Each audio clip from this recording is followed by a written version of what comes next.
Hello, SNA assassinators of all ages. This is Super Ninja Austin back here with another video. And this is the AEW Collision Review video, the go-home edition show of the episode on Saturday nights, the night before AEW Double or Nothing, the final AEW show before the pay-per-view of the one of the biggest pay-per-views of the year, next to All In, of course. But yeah, and we're going to talk about what exactly went down on Collision. It was just decently good, but other than like the main event match for the six-man tag match and the tag team match between the Lucha Bros and the Gun Brothers, like those two definitely were rocking. Like they were definitely the greatest of the night. But rest of the show, it was just pretty decent. Like nothing too exciting and nothing too special, if I'm using my words correctly.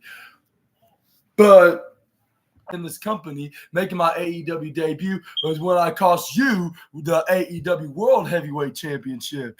And then this is where he started bringing up more stuff about the past. This is where fans were. He was trying to make it to the. I think he was trying to win the what's that? The Hated Man of the Year award overall in professional wrestling. But this is where Don Callis was like, hey, I'm talking. I'm the one with the microphone. I need to shut y'all's damn mouths.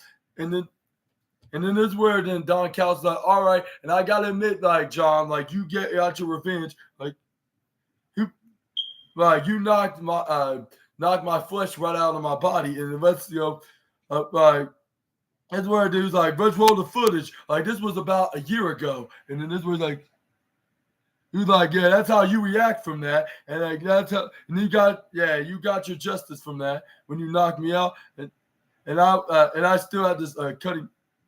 And I got this what's that? Got that split open scar on my forehead that you can still clearly see in my head when he rolled the footage of John Moxley. I remember seeing that, like it was like weeks before Blood and Guts. And then this was like And then this is where he's like, and I also 2 weeks later, I nearly cost you the match, with you taking the screwdriver out of your hands, and then and then Kenny Omega needs you right in the back, and then but at the same time, I stabbed Kenny Omega right in the back of the head with the screwdriver, and help you won the match. Who would have thought of that? Like I do whatever the opportunity would do, John. Like you. And he was like, and you pinned him for the win. And now, John, like you and I changed the course of our all elite wrestling since then on that day. And then this is where fans are boo. Like John Moxley more likely did because he's the guy that actually don't give a crap about.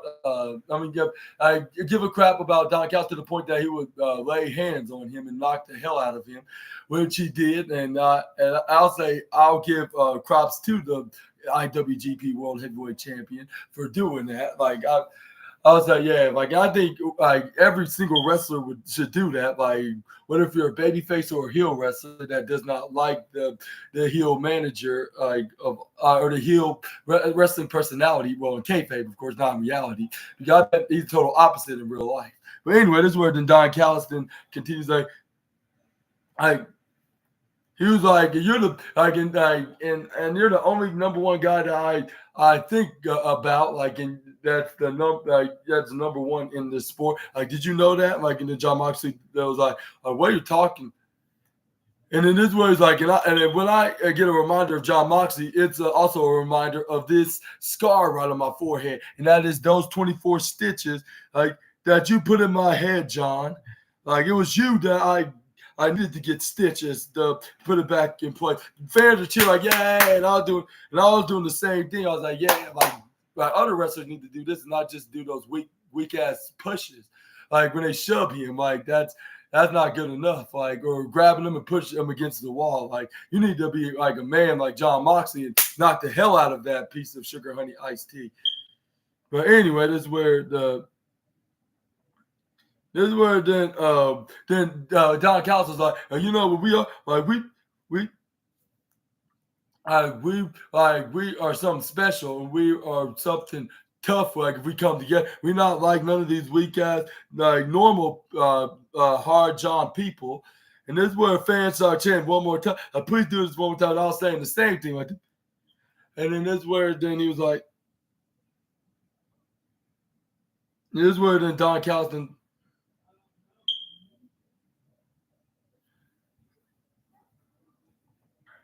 It was like, and here's something about people don't know. Like when I was in the ambulance that night, John Moxley, like you opened the door, like, and you came in to open the door from the ambulance, and I was completely terrified. I thought you, like, we gonna finish the job now, like, and I'll no longer be Omega's manager, like.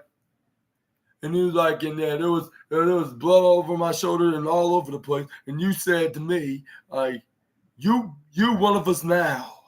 And I look in your eyes, John, and then you know what I saw when you said that, John? Like absolutely nothing. Like the same thing when I see when I look in the mirror in my own eyes and see John, like the force kept secret of all elite wrestling is that, and we are definitely alike. And the fans were like, whatever, like, what do you have similarity to the IWGP World Champion? And I was thinking, and I was agreeing with him. I was like, yeah, like, what exactly he means by that? Like, even as a wrestling personality like himself, like, I'd say he may be sinister, he may be volatile, he may be, crazy, but not crazy enough to the point that he could get hardcore, just like John Moxley can get, like, despite stabbing Omega right in the back of the head with that screwdriver. This is where then Don Callis can do like we feel absolutely nothing. We are we are high functional sociopaths, not to mention, and then professional wrestling has given us a black platform of changing the world, to change the wrestling business for like a 30. Like 30 years ago, we were in an institution somewhere. You don't say that we wasn't, because we we were crazy SOBs that did not give no kinds of cares about anything or anyone else. And I'm the reason why you won and beat Kenny Omega. And this is where our fans started chanting. Fans started chanting "Shut the f up" because they did not know what the. And I don't understand what he was saying, and he was getting very annoying to the fans. And then this is where Don Callis was then that I care, but he's like you're one of us, like you said that you were one of us now. Like you were absolutely right, Mox. Like you, like I got to beat Omega. Like you know what I beat.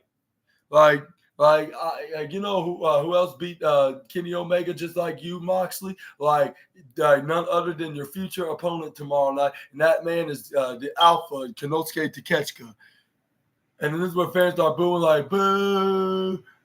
And then this is where then Don Callis is like I'm not here to make threats. And then one single fan said what, and then he thought the rest of the fans were chanting what, while the other ones were like, this is not WWE. And also neither Stone Cold or Kurt Angle's here. Otherwise, like Stone Cold would have a blast. While on the other hand, Kurt Angle would have had his night ruined by even the AEW fans because he just does not get that chant at all whatsoever, and it's annoying to him.